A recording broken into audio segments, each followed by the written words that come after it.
senadora Carolina Villano Austria. Gracias, presidenta. Gracias, secretaria. Como pueden ver, no es verdad que las centrales de trabajadores estén de acuerdo con esta reforma. Muchas gracias. Este comunicado señala varios riesgos. Se leyó muy rápido, pero hay varios riesgos de todo tipo, de abusos, de simulaciones, de cargas fiscales y finalmente la esencia de la reforma no se cumple. Que haya mayor descanso, mayor tiempo de calidad, que evitemos el estrés en los trabajadores, los traslados de horas y horas de ida y vuelta, el tiempo de calidad con la familia, el poder tener y garantizar una salud integral, una salud mental, emocional y física. Eso no se consigue. Se hubiese conseguido si fueran 5x2. 5 días de trabajo por 2 días de descanso. Lo que se hizo es una simulación. Se nota que sí hubo un diálogo con la oligarquía, a la que ustedes decían que iban a combatir y a limitar. Esa oligarquía que sí entra a Palacio Nacional todos los días y que sí puede hablar no solo con la presidenta, sino con todo el gabinete. Ellos, las centrales de trabajadores, están pidiendo un diálogo, están pidiendo que la OIT pueda decir exactamente cuáles son las reglas que se han propuesto para esta salud. Aquí se han dicho discursos que están muy alejados de la realidad. Por eso quiero primero dejar claro, el Partido Revolucionario Institucional sí está, por supuesto, de acuerdo en que haya una jornada de 40 horas. Sabemos que esto es un avance absolutamente insuficiente. Con que ya existe el debate puede ser un avance, pero en manos de la mayoría hubiese estado realmente hacer justicia a las y los trabajadores de México. Tampoco les hemos dado a las mujeres especialmente una atención, un programa, un plan de cuidados. Las mujeres particularmente son las que más pierden con esta reforma. Estamos en contra de que sean 6 días y queremos que se incluya y vamos a también a combatirlo en la ley secundaria, que pueda tener las pymes mayor apoyo, porque hoy están abandonadas. Quiero decirles también que es importante que la base de esta reforma sea aumentar los días de descanso, no aumentar las horas extra por semana. ¿Por qué? ¿Por qué aumentaron las horas extras de semana? Porque es una petición de los empresarios, de los grandes empresarios, no de las pymes precisamente. Reducir la jornada en 40 horas sin que el sábado se considere como un día inhábil conduce a que el trabajador pierda un 25% como prima sabatina, de igual forma que hoy sucede con la prima dominical. Esto tiene implicaciones en la salud. Además, es una relación muy asimétrica entre el empleador y el empleado, porque cuando le haga la negociación, el empleado va a decir, sí quiero trabajar más porque quiero ganar más. Por supuesto que va a aceptar esa condición, sobre todo que hoy le subieron a 12 horas, no a 9 como estaba. Entonces, esta es una simulación, es una narrativa electoral. Si no lo fuera, ya hubiesen publicado la reforma al 123 que arregla justamente el salario profesional de médicos, policías, enfermeras, que sería mínimamente de 19,000 pesos. Solo fue una treta, una estrategia electoral. ¿Por qué esto va escalonado hasta 2030? Porque es lo mismo, es exactamente lo mismo. Hoy, ¿cómo vamos a garantizar esto? Permítame un momento, la oradora. Senador Eric Iván, ¿con qué objeto? El objeto es hacerle una pregunta a la oradora. Pregunta a la oradora si permite que se le haga una pregunta.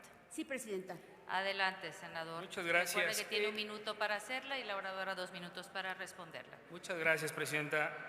Preguntarle a la oradora cómo podría explicar usted, en un ejercicio de memoria histórica laboral, el México de antes y el México de ahora, particularmente escuchando la redacción de las centrales obreras, donde reconocen primero que sí, efectivamente es un avance de las 40 horas, pero señalan algunas preocupaciones en torno a ello.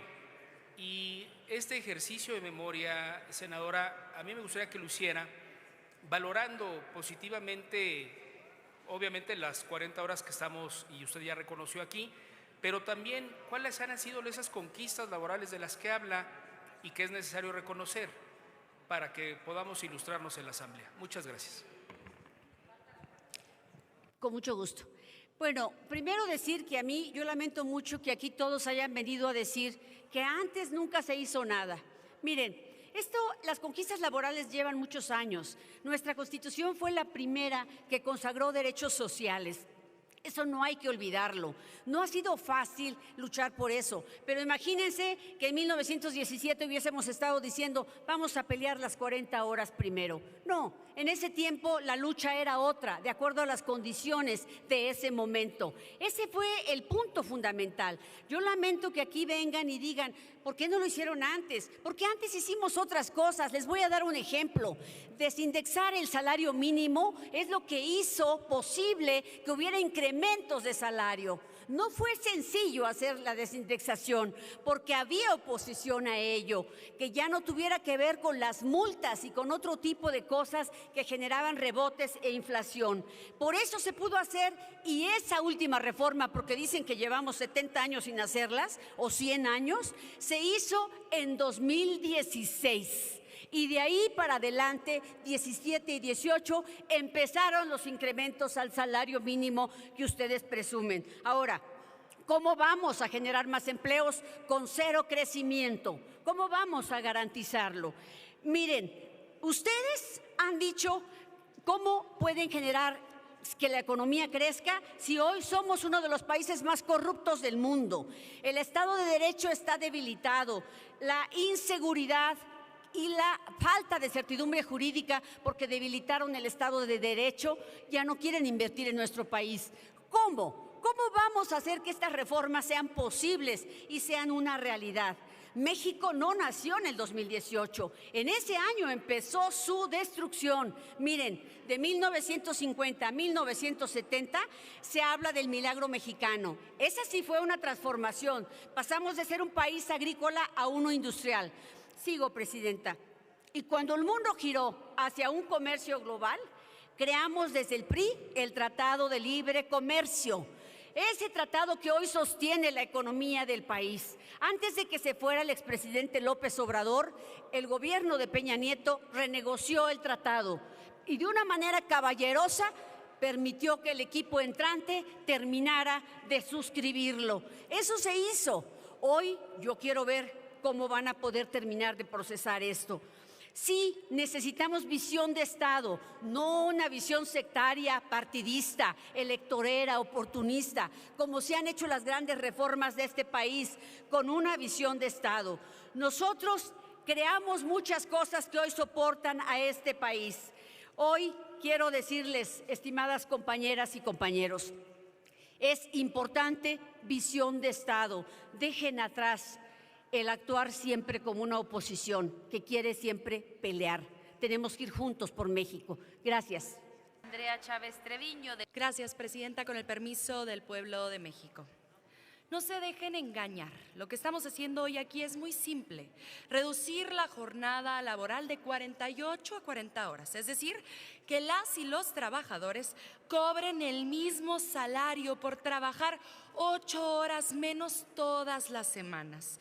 Esto es un avance sin precedentes. Y cuando ustedes dicen es una farsa porque se pueden tomar horas extras o repartir las horas en más días, su argumento podría ser discutido, pero no sobre la base de negar lo evidente. Y lo evidente es que con esta reforma la jornada laboral de los trabajadores se acorta a 8 horas a la semana sin afectar el salario, lo que la clase obrera demanda desde 1935, lo que ustedes le negaron tras 100 años de estar en el poder. Con esta reforma, en su implementación final, cada empleado dejaría de trabajar al menos 4 jornadas laborales completas al mes. De media, un aproximado de 48 jornadas laborales al año. Casi 400 horas menos en su centro de trabajo. Para que se hagan una idea de cuánto equivale este tiempo, ONU Habitat sostiene que un capitalino pierde 200 horas al año en ir a su trabajo. Y quienes viven en la zona metropolitana, cerca de 400. Con esa reforma, todos los trabajadores de nuestro país estarían recuperando o incluso ganándole el doble el tiempo que tardan en desplazarse de sus hogares al trabajo y de vuelta.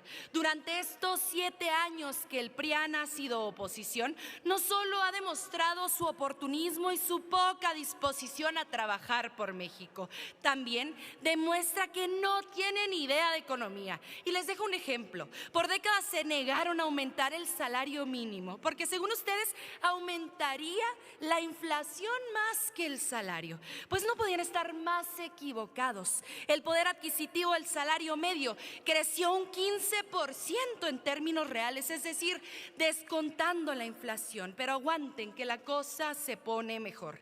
El poder adquisitivo de los más pobres creció un 35% y voy aún más allá. El poder adquisitivo de quienes cobran el salario mínimo aumentó un 135% en términos reales. Tengan para que aprendan a gobernar. Cuando ustedes tenían el poder eran tan cínicos que buscaban convencernos de que con un salario de 80 pesos una familia podía salir adelante.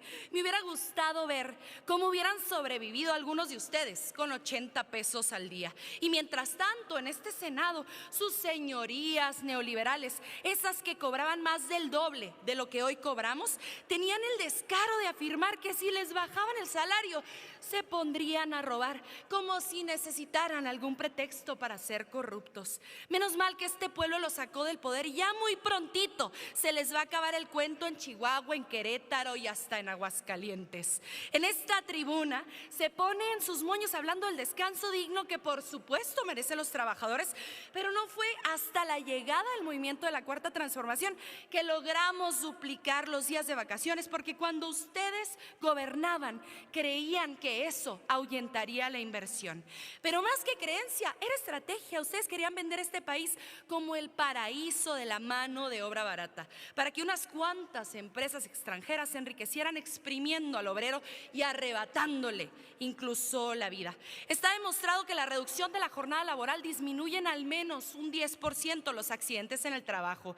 Cada minuto hay un accidente laboral en nuestro país. Cada 8 horas un obrero muere buscando llevar el pan a su familia. Esta sencilla ley que no pudieron aprobar en casi un siglo salvará cerca de 100 vidas al año, y parece mentira que a estas alturas aún tengamos que aclarar esto, porque algunos no lo creen, pero la vida de un albañil vale exactamente lo mismo que la de un senador de la República. Resumiendo, esta reforma que aprobaremos gracias al compromiso de la doctora Claudia Sheinbaum Pardo permitirá que cada trabajador se ahorre de media 48 jornadas laborales al año sin afectar su sueldo. Salvará la vida de cerca de 100 trabajadores en accidentes laborales y nos aleja del modelo de la mano de obra barata que nos buscaban imponer en la época neoliberal. Y no se engañen, ustedes votan hoy a favor de esta reforma solo para lavarse la cara, porque saben que aún votando en contra se aprobaría igual. Pero no crean que el pueblo olvida que durante un siglo, cuando las mayorías parlamentarias estaban de ese lado, ustedes se negaron a aprobarla. En su conciencia, carguen todo el tiempo de calidad, descanso y recreación que le robaron a millones de personas y familias trabajadoras por tantas décadas. Muchas gracias. Amigos, ¿qué les pareció el video? Dice Villano que las centrales de trabajadores no estén de acuerdo con esta reforma y dice que hay muchos riesgos, pero que la esencia de la reforma no se cumple. Si se cumplirían fueran 5 días de trabajo y 2 días de descanso, y hasta ahorita ha sido pura simulación porque se aumentaron las horas extras por semana, es pura narrativa electoral. Y la misma cantaleta de siempre. Dice que el piso de las primeras conquistas laborales, que de 1950 a 1970 fue el milagro mexicano, y que el creó el TLC, que no fue Estados Unidos. Y las mentiras continúan. Dice que se necesita una visión de Estado, no sectaria, partidista, electoral y oportunista, y a continuación senadora Andrea Chávez Morena 4T dice que no hay que dejarse engañar, porque lo que busca la 4T es reducir la jornada laboral de 48 a 40 horas por el mismo sueldo, y el PRI le negó esto a los trabajadores durante 100 años, además de que no tuvieron ni idea de la economía. Recordar que el PRI se negaba a incrementar el salario mínimo con la excusa de que aumentaría la inflación más que el salario, pero estaban bien equivocados. Pero el poder adquisitivo al salario medio, que es un 15% en términos reales, es decir, descontando la inflación, pero la cosa se pone buena. El poder adquisitivo a los más pobres creció 35%, y 135% del poder adquisitivo y quienes cobran el salario mínimo en términos reales. Tengan para que aprendan, y por si fuera poco, el salario mínimo del PRI era de 80 pesos. Tómala. Andrea dejó la dona Villano. Estén pendientes del próximo video, denle like, compartan el video, suscríbanse. Hasta la próxima. Dios lo bendiga.